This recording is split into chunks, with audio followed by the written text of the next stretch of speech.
हरिओम. पसायदान. योगदास श्री जयगणेश जोशी यांनी केलेले निरूपण. प्रवचन क्रमांक 54. रसग्रहण भाग 19. ओव्यांची अनुबंधनात्मक रचना भाग 10.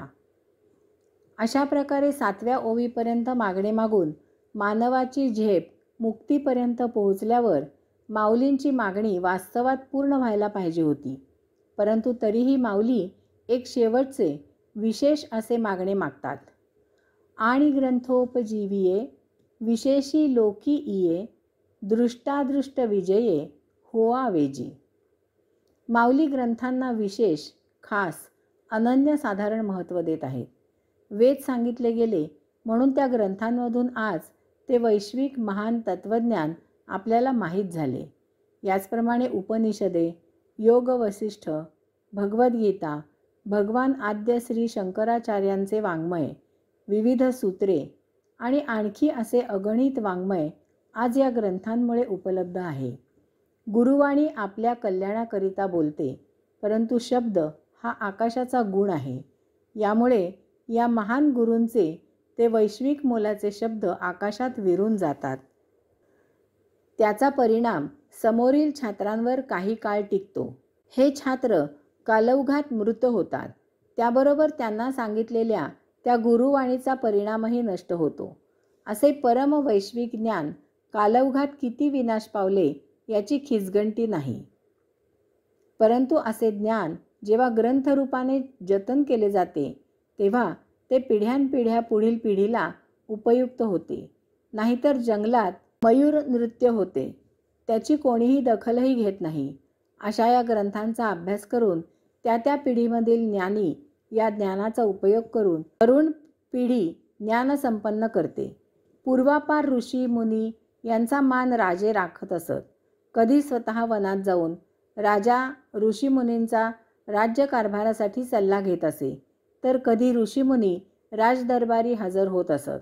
अशावेळी त्यांचे यथोचित पूजन करून स्वागत करून राजे राज्यकारभारासाठी त्यांचा सल्ला ऐकत असत. ज्या देशामध्ये ज्ञानियांना, विद्वानांना, पंडितांना, सज्जनांना, साधूंना, संतांना मान सन्मान असतो त्या देशाची उन्नती झपाट्याने होते. जेथे विद्वान पूजले जातात तेथे समाज सलोख्याने, मैत्रभावाने नांदतो. विद्वान सर्वत्र पूज्यते असे वचन आहे. परंतु आज दुर्दैवाने आमच्या ज्ञानसंपन्न समाजाच्या एका भागाला केवळ तो एका विशिष्ट जातीचा असल्यामुळे स्वदेशामध्ये कसपटासमान वर्तणूक मिळते आणि त्यामुळे तो समाज परदेशी नोकरीसाठी जातो.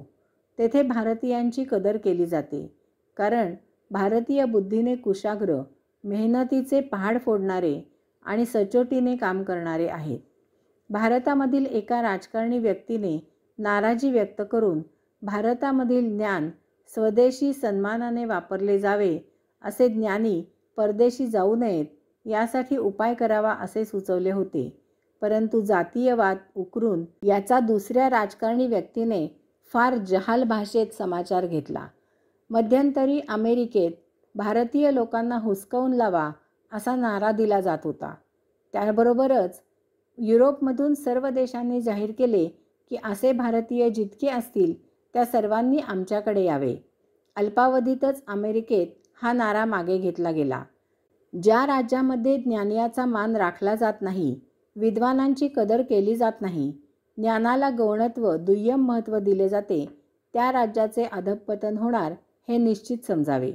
माऊलींच्या मताप्रमाणे पसायदानामध्ये ग्रंथांबद्दलचे मागणे हे अंतिम आहे. कारण आता यानंतर आणखी काही मागायचे बाकी असू शकत नाही आणि म्हणून यानंतर माऊली 9व्या ओवीत पसायदानाची मागणी संपन्न करतात. येथे आपण पसायदानाचे रसग्रहण करत आहोत. यामुळे येथे फक्त आणि फक्त आध्यात्मिक तत्त्वज्ञानाचे ग्रंथ अपेक्षित आहेत. अन्य ग्रंथांचा येथे विचार होऊ शकत नाही, कारण विज्ञान किंवा अध्यात्म सोडून अन्य विषयांवरील ग्रंथ आपल्याला जीवनामध्ये स्थैर्य देऊ शकत नाहीत आणि आपण तर जीवनात स्थैर्य शोधत आहोत. 60व्या वर्षी उसासे टाकले जातात की 60 उलटली तरीही जीवनात स्थिरता काही मिळाली नाही. वास्तव्याचे ठिकाण, प्रति महिना येणाऱ्या खर्चाची दर महिन्याला तरतूद इत्यादी भौतिक गोष्टींची चिंता मिटली की आपण सर्व काही स्थिरस्थावर झाले असे म्हणून खुश होऊन समाधान व्यक्त करतो. भौतिक ज्ञान हे सतत बदलत असणारे आहे. उदाहरण म्हणून तुम्ही कोणतीही गोष्ट घ्या, त्या गोष्टीमध्ये काही ठराविक कालावधीनंतर तंत्रज्ञान बदलते, ते वापरायला आणखी सुकर होते आणि आपल्या वापरामधील वस्तू तेथल्या तेथे जुनी होते. यामुळे जीवनात स्थिरता फक्त आणि फक्त आध्यात्मिक तत्त्वज्ञानच देऊ शकते. आणि ग्रंथोपजीविये विशेषी लोकी इये दृष्टादृष्ट विजये होआ वेजी. या ओळीत माऊली मागणे मागतात की येथे ग्रंथ हीच उपजीविका असे जगणारे लोक आहेत. ग्रंथामधील तत्त्वज्ञानावर असे लोक समाजाचे प्रबोधन करणारे आहेत. या योगे समाज सन्मार्गाला लागतो, आत्माचरण करू लागतो आणि भौतिकाच्या अत्यावश्यक उपभोगाने आयुष्य जगत आध्यात्मिक तत्त्वज्ञानाने जीवन जगून मुक्त होतो. असे प्रबोधन करणारे ज्ञानी विशेष, असामान्य, अलौकिक व्हावेत. हे केव्हा साध्य होईल? जेव्हा संपूर्ण समाज दृष्ट आणि अदृष्ट म्हणजे जड आणि सूक्ष्म अशा सर्वांच्या अतीत सूक्ष्मातिसूक्ष्म होईल तेव्हा. येथे असे दार्शनिक साक्षात्कारी आत्मस्वरूप होतात. संपूर्ण समाज आत्मस्वरूप होतो. यालाच सत्ययुग असे म्हणतात. या मागणीला म्हणजे ग्रंथांना माऊलींनी पसायदानामध्ये अनन्यसाधारण महत्त्व दिलेले आहे. कारण किंबहुना सर्व सुखी पूर्ण होऊनी तिही लोकी भजिजो आदि पुरुखी अखंडित. या मागणीनंतर आता आणखी मागायचे शिल्लक राहिलेच काय? सर्व. यामध्ये काहीही शिल्लक राहत नाही. तरीही माऊलींनी यानंतर एक शेवटचे मागणे ग्रंथ गौरवासाठी मागितले आहे. आध्यात्मिक ग्रंथांमधील तत्त्वज्ञान हे स्वतःच्या जगण्यासाठी जीवनमूल्य म्हणून हे लोक स्वीकारतात. यापुढे त्यांना अत्याधुनिकामधील अत्याधुनिक भौतिक उपभोगही आकर्षित करत नाहीत. कारण हे उपभोग येथेच ह्या जगात रुतवून ठेवणारे आहेत. हे लोक विशेष आहेत असे माऊली सांगतात.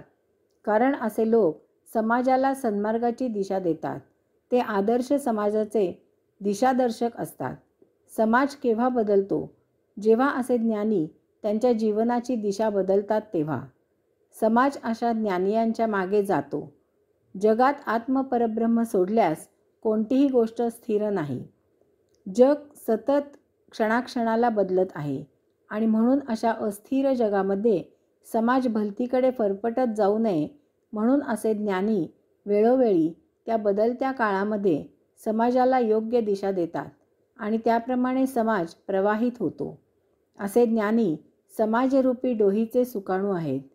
ते या भवसागरात उद्भवणाऱ्या भौतिक वादळामध्ये, भोवऱ्यांमध्ये त्या समाजरूपी होडीचे सुकाणू बरोबर दिशा देऊन आध्यात्मिक यात्रेवर मार्गस्थ करतात. म्हणून असे लोक विशेष आहेत. माऊलींनी पसायदानामध्ये खळांपासून सुरुवात केली आणि अंतिमतः दृष्टादृष्ट विजये पर्यंत येऊन थांबले. एकेका ओवीने त्यांनी 7व्या ओवीपर्यंत चढत्या क्रमांकाने मागणे मागून मानवी जीवनाचा आलेख सतत उंचावत शेवटी अत्युच्च शिखरावर आणला. हे आपण प्रवचन क्रमांक 53 मध्ये पाहिले. त्यानंतर तेथेच न थांबता 8व्या ओवीमध्ये त्यांनी ग्रंथांचे महात्म्य ओळखून दृष्टादृष्ट विजये पर्यंत मागणे मागितले. कारण वाईटाची निवृत्ती म्हणजे विकास नाही, तर वाईटाची निवृत्ती होताना चांगल्याची प्रवृत्ती व्हायला हवी. हरिओम.